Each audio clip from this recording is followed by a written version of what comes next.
this time we're going to be taking a look at the Masters of the Universe Classics Clawful, the figure for this past month of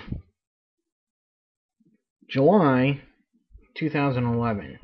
Well, first we'll take a look at the back of the card here. As you can see, his little bio there, a little bit of tearing from opening him the package there, unfortunately. Clawful looks very much like his vintage figure, of course. And he comes with two accessories, this claw shield. Claw shield. I got Thundercats on the mind. So he comes with two accessories, this shield, which almost looks like a carapace of maybe another one of his species, or some other giant crab, but very cool looking. And it's got a clip there. It's a little offset, so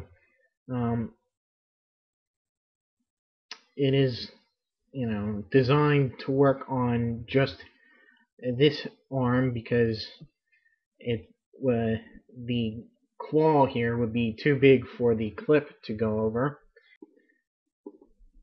His other accessory is a version of the mace that his vintage figure came with. In the vintage line, they all had the same basic mace, but the Classics line individualizes the maces a little bit more. It's nice. It snaps in all the way into his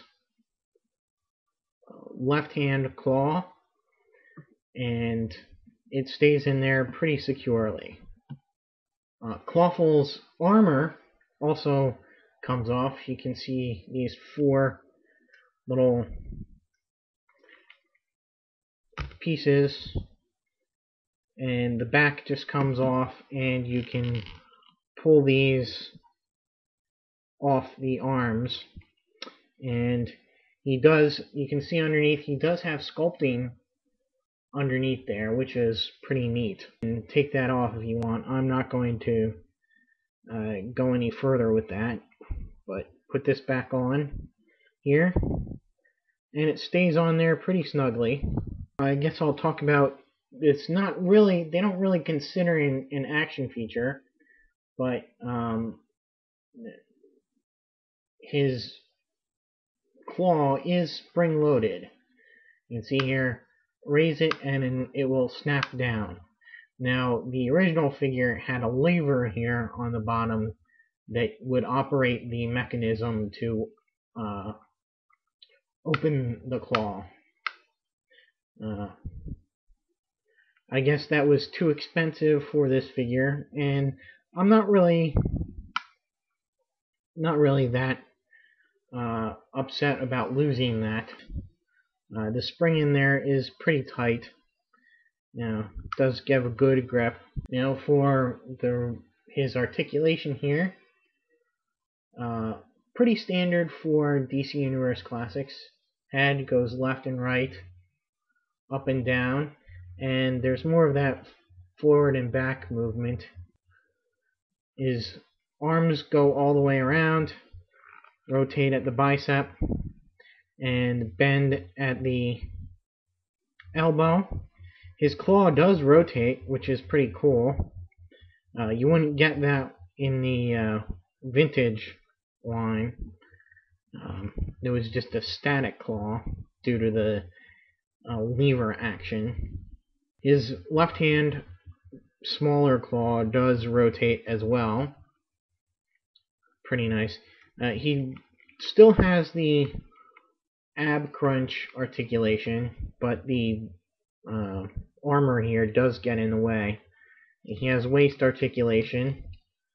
Legs go forward, back, out to the side, and rotate at the thigh. Bend at the knee, and rotate at the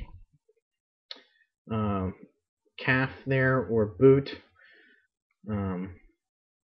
he bends at the ankle, and though this one doesn't really have it, there is kind of a slight ankle pivot there.